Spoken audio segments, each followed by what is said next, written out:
Hello guys, I hope आप सब अच्छे होंगे। सो गाइस, आज की इस वीडियो में बात करेंगे जो हमारी इंजन कंट्रोल यूनिट है या और हमारी कंट्रोल यूनिट्स हैं, ठीक है, उनके बारे में आज हम बात करेंगे कि उनके अंदर जो मेमोरीज होती हैं वो कौन कौन सी मेमोरी होती हैं और वो मेमोरी किस किस तरह से वर्क करती हैं। जैसे ये कार ईसीयू है, ठीक है, तो इस ईसीयू के अंदर ये चार मेमोरी शो कर रहा है कि इसके अंदर रोम है, पी रोम है, रैम है और कैम है, ठीक है। तो इसके अलावा और भी मेमोरीज होती हैं, जैसे आपका ई पी रोम होता है और ई पी रोम होता है, ठीक है। तो उनके बारे में जो है क्विकली समझते हैं, ठीक है। तो गाइज अगर यहाँ पर रोम की बात करें कि भाई ये रोम क्या होता है, ठीक है, तो रोम एक इनबिल्ट सॉफ्टवेयर होता है जो कि मैन्युफैक्चर के थ्रू ही इसमें अपलोड किया जाता है। वो जो फाइल होती है वो मैन्युफैक्चर के थ्रू ही अपलोड की जाती है। तो रोम को हम बोलते हैं रीड ओनली मेमोरी। तो ये उसी मेमोरी को रीड करता है जो इसके अंदर मैन्युफैक्चर इस फाइल को अपलोड करता है, ठीक है। उसके अलावा ये जो मेमोरी होती है नॉन वोलाटाइल होती है, यानी कि ये कभी मिट नहीं सकती। जैसे कि कोई अगर मिटाना भी चाहे तो ये नहीं मिट सकती और ये वही काम करेगी जो मैन्युफैक्चरर ने इसको सिखा के भेजा है, जो इसके अंदर सॉफ्टवेयर बिल्ड किया है उसी के बेसिस पे काम करेगी। अब जैसे एग्जांपल के लिए हम ले लेते हैं, जैसे हमारे जो क्लस्टर मीटर है, तो जो हमारा ओडोमीटर होता है, ओडोमीटर में बहुत सारी लाइट होती है। जैसे ड्राइवर कोई भी सिग्नल जनरेट करता है, जैसे वो लेफ्ट राइट का सिग्नल जलाना चाह रहा है या हेडलैम्प जलाना चाह रहा है या और बहुत सारी चीज़ हैं, जैसे क्रूज कंट्रोल एक्टिवेट कर रहा है। तो ये सारी चीज़ जो होती हैं ये एक रोम में फीड होती हैं। जैसे क्लस्टर मीटर का अपना अलग रोम होता है, ये मैं फॉर एग्जांपल के लिए बता रहा हूँ, ठीक है। तो कस्टमर जो भी हमारा ड्राइवर होगा, ड्राइवर जो भी एक्टिविटी करेगा तो रोम के अंदर जो फीड होगा, जैसे मान लिया लेफ्ट का इंडिकेटर करेगा तो वो लेफ्ट साइड का ही लाइट ऑन करेगा, राइट का करेगा तो राइट का ऑन करेगा। तो ये चीज़ जो है उसके सॉफ्टवेयर में बिल्ड होता है कि भाई अगर जो कंपनी उसको इन बिल्ड करके भेज रही है उसी के बेसिस पे बेसिकली काम करता है। तो आप समझ गए होंगे, ठीक है। और अगर पीरोम की बात करें तो ये होता है प्रोग्रामेबल रीड ओनली मेमोरी। ये भी इसी की तरह से होता है, ये भी वही मेमोरी को रीड करता है जो सॉफ्टवेयर इसके अंदर फाइल अपलोड करके भेजता है मैन्युफैक्चर। इसको भी हम जो है चीज़ नहीं कर सकते, ठीक है, जो प्रोग्रामेबल रीड ओनली मेमोरी होता है, ठीक है। तो इस मेमोरी के अंदर जैसे कोई भी फाइल हमारे इश्यू में अपलोड है, ठीक है, मान लिया कंप्रेशन रेशो और कितने एयर के फ्लो पे कितना आपको जो है इंजेक्शन करना है पेट्रोल, तो हर चीज़ जो इंजन की स्टेबिलिटी, तो वो जो फाइल अपलोड होती है जैसे पीरोम के अंदर, ठीक है। तो ये मेमोरी भी जो है नॉन वोलाटाइल होती है एक तरह से, इसको भी जो हम चेंज नहीं कर सकते, ठीक है। और जैसे मान लिया हम अगर रोम की एक और बात करें, फॉर एग्जांपल सिंपल, जैसे आपने देखा होगा टीवी का रिमोट है कि टीवी के रिमोट में आप जो भी बटन दाबते हैं तो वो उसी प्रकार से काम करता है, तो वो उसके रोम में फीड होता है। ऐसे ही वॉशिंग मशीन के अंदर भी होता है, आपको जो माइक्रोवेव होता है खाना गर्म करने का उसके अंदर भी ये होता है, ठीक है। तो आपका रोम क्लियर हो गया, रोम क्लियर हो गया, ठीक है। अब रैम को, पहले रैम की बात नहीं करते, इसके बाद बात करते हैं ई पी रोम की, यानी कि इसी के साथ साथ एक और मेमोरी होती है हमारी, ई पी रोम होता है, ठीक है। ठीक है, अब ये ई पी रोम क्या है, ठीक है, अगर हम ई पी रोम की बात करें तो देखिए गाइस, ई का मतलब होता है erasable programmable read only memory, ठीक है, erasable programmable read only memory, ठीक है, अगर हम इसकी बात करें, ठीक है। तो ये क्या काम करता है, जो इसमें एक एक्स्ट्रा ई लगाया, ये क्यों लगाया, क्योंकि जो मैन्युफैक्चर था, मैन्युफैक्चर को लगा कि भाई अगर मान लिया कभी मुझे इस प्रोग्रामेबल मेमोरी में कुछ चीज़ चेंज करनी पड़ी तो उसको मैं कैसे चेंज करूँगा। तो फिर इन्होंने इस मेमोरी के अंदर जो है इसको इरेजेबल कर दिया, यानी कि इसको मिटा के प्रोग्राम किया जा सकता है, ठीक है।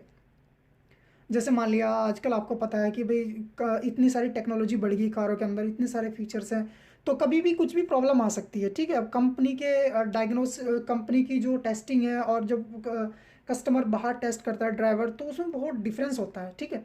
तो अगर ई पी रोम की बात करें तो ये होता है erasable programmable read only memory.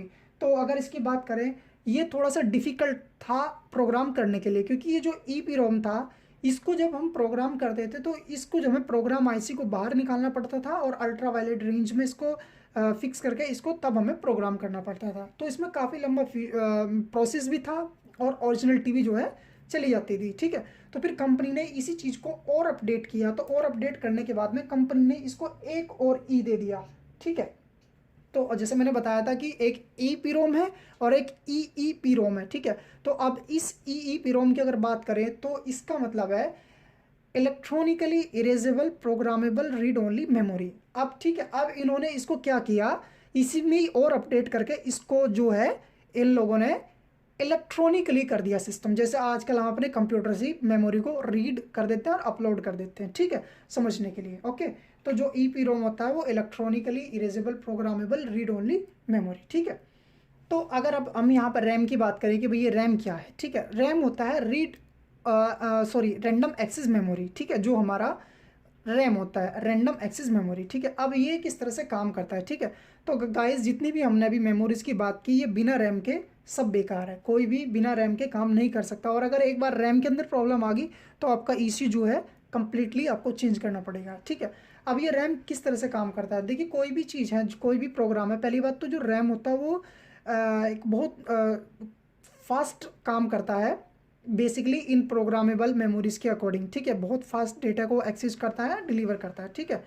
और जैसे मान लिया जाए, अगर इसके एग्जांपल की बात करें, जैसे आप कोई भी काम करते हो अपने ऑफिस में, तो ऑफिस में जो आपका फाइल रूम अलग है, ठीक है, लेकिन आपको कोई काम करना है, क्विकली कोई काम करना है या डेली बेसिस पे कोई काम करना है, तो वो फाइल कहाँ रखोगे, आप अपने टेबल पे रखोगे, यानी कि एक डेस्क की तरह से काम करता है, ठीक है। तो ये क्योंकि जो भी इनके अंदर डेटा होगा वो रैम के अंदर फास्टर एक्सेस होगा, तो तभी जो है फंक्शनलिटी अच्छे से काम करेगी, ठीक है। तो RAM is the most important memory which is work for every process, ठीक है। तो जो भी प्रोसेसिंग होगी वो सब रैम के अंदर होगी, बिना रैम के सब कुछ बेकार है। और मैं आपको बता दूं कि रैम के अंदर जो प्रॉब्लम है वो ये है कि रैम एक वोलेटाइल मेमोरी है, ठीक है। वोलेटाइल किस तरह से, जैसे आप कार का इग्निशन ऑफ करते हैं, तो इग्निशन ऑफ करने के बाद में ये जो डेटा इसमें चल रहा है उसको भूल जाएगा, यानी कि उसको लॉस कर देगा, ठीक है। फिर दोबारा से ये इसमें प्रोसेस चलता है, ठीक है। तो इसको हम शॉर्ट टर्म मेमोरी भी बोल देते हैं, ठीक है, रैम को। रैम बहुत इंपॉर्टेंट है कोई भी चीज़ काम करने के लिए। आजकल आपने देखा कंप्यूटर भी हो या मोबाइल भी हो, सबके अंदर रैम बहुत ज़रूरी है, ठीक है। रैम जितना बड़ा होगा उतनी फाइल आप जो है इसके अंदर एक्सेस कर पाओगे और उतना ही आप फ्रिक्वेंटली काम कर पाओगे, ठीक है, रैम के अंदर। और देखिए अगर कैम की बात करें कि भाई कैम क्या है, ये कैम भी एक तरह से एक रैम की तरह से ही होता है। तो ये होता है कीप अलाइव मेमोरी। अब ये क्या होता है कीप अलाइव मेमोरी, तो जैसे मान लिया रैम यहाँ पे हमारा लॉस कर देता है मेमोरी को इग्निशन होने के बाद में, ठीक है। तो ये क्या काम करता है, ये उस मेमोरी को लॉस नहीं होने देता, कीप अलाइव, यानी कि ये उसको जो है जीवित रखता है, जो मेमोरी है एक तरह से अगर इसकी हिंदी बनाए अलाइव की, ठीक है, तो कंप्यूटर भाषा में। तो अगर देखें तो ये जो और ये डायरेक्टली कनेक्टेड होता है बैटरी से, ठीक है, यानी कि ये बैटरी टू कनेक्टेड होता है, जिसकी वजह से डाटा लॉस नहीं होने देता रैम का, ठीक है। तो प्रोसेस ही फंक्शनलिटी, क्योंकि आजकल देखिए पहले 2 सिलेंडर इंजन थे, 3 सिलेंडर इंजन थे, फिर 4 हुए, अब 8-8 12-12 सिलेंडर काम कर रहे हैं। तो उनके लिए बड़ी बड़ी मेमोरी काम करती है, ठीक है, हर जगह पे फायरिंग ऑर्डर के अकॉर्डिंग काम करना। और भाई 12 सिलेंडर है, 12 सिलेंडर के लिए आप 4 ऑटो सेंसर या 6 ऑटो सेंसर का यूज़ कर रहे हैं, ठीक है। तो इसी तरह से जितनी भी इलेक्ट्रॉनिकली सिस्टम बढ़ा, तो उसी हिसाब से रैम का साइज़ भी बढ़ा, और इस तरह से इनकी जो है वर्किंग प्रोसेस काम करती है। आई होप गाइस आपको जो वीडियो पसंद आया होगा कि भाई ये मेमोरी हमारी किस किस तरह से वर्क करती है। इसके अगेंस्ट अगर आप और ज़्यादा जानते हो तो कमेंट में शेयर कीजिए, जिससे कि सबका फ़ायदा हो। जितना मेरे को यहाँ तक नॉलेज थी मैंने आपके साथ शेयर की। और अगर अभी तक आपने चैनल को सब्सक्राइब नहीं किया तो चैनल को सब्सक्राइब कर लो, और ये वीडियोज़ दूसरे लोगों के भी साथ शेयर कीजिए। और बहुत बहुत थैंक यू आप अपने सपोर्ट के लिए। और अगर आप और भी एडवांस लेवल पे सीखना चाहते हैं तो मेंबरशिप ज्वाइन ओपन है, आप ज्वाइन कर सकते हैं, और उसमें कमेंट कर सकते हैं कि आप किस चीज़ पे और क्या इसमें वीडियो चाहते हैं, ठीक है। तो उसी के अकॉर्डिंग हम वीडियो बनाएंगे। So okay, thank you guys, hopefully you will be understand all the procedure. So okay, thank you guys, मिलते हैं नेक्स्ट टॉपिक पे नेक्स्ट वीडियो में।